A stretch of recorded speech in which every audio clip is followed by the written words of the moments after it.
జనరల్‌గా fish curry అంటే బాగా ఆనియన్స్ వేసి, చింతపండు పులుపు వేసి చేస్తాం కదండీ! కానీ అలా చేస్తే మా అమ్మాయికి అస్సలు నచ్చదు.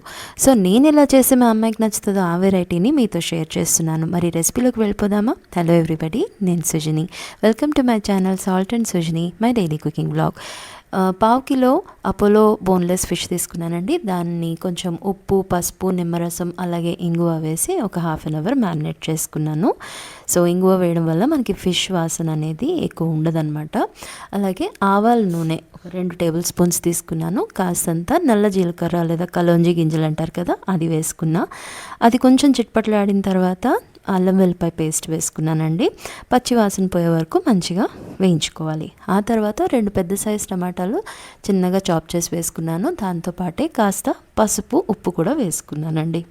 సో ఎప్పుడైనా కానీ ఫిష్ కర్రీ మనము ఆవాల నూనెలో చేసుకుంటే చాలా మంచి టేస్ట్ వస్తుందండి.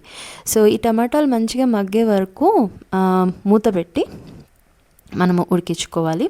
టమాటాలు కూడా చక్కగా ఉడికిపోయినాయి, చూసారా?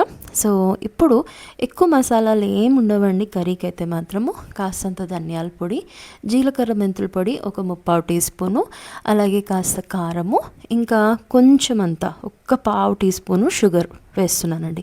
షుగర్ వల్ల మీకు అస్సలు తీపి రాదు, నా గ్యారంటీ. ఈ టొమాటోస్ యొక్క పులుపుని కట్ చేస్తుంది, అది మంచి టేస్ట్ వస్తుంది. టేస్ట్ అనేది బ్యాలెన్స్ అవుతుంది. తప్పకుండా భయపడకుండా వేసుకోండి. అలాగే కొంచెం హాట్ వాటర్ వేసుకున్నానండి. ఒక 1.5 కప్ వాటర్ అయితే నాకు పట్టింది. సో వాటర్ వేసుకొని ఇదే టైంలో సాల్ట్ చెక్ చేసుకోవాలి. 5 నిమిషాలు మూత పెట్టి మంచిగా గ్రేవీలో నుంచి నూనె పైకి తేనే వరకు ఉడికించుకోవాలి. ఆ తర్వాత మనము ఫిష్ పీసెస్ ఏవైతే మ్యారినేట్ చేసి పెట్టుకున్నామో అవి జాగ్రత్తగా కూరలోకి సర్దేసుకుందామండి. ఫిష్ పీసెస్ వేసిన తర్వాత బాగా విగ్రస్గా కలపకూడదండి.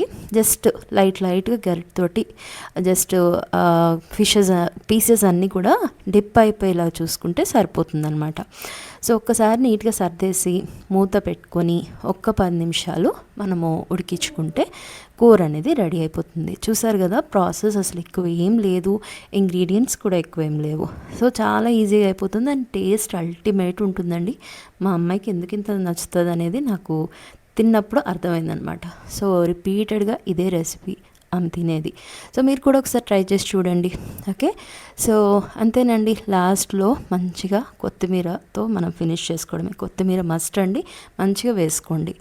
సో రెసిపీ నచ్చినట్లయితే లైక్ చేయండి మీ ఫ్రెండ్స్ అండ్ ఫ్యామిలీ తోటి. ప్లీజ్ నా ఛానల్ని షేర్ చేయండి అండ్ ఛానల్ ప్లీజ్ సబ్స్క్రైబ్ కూడా చేసుకోండి.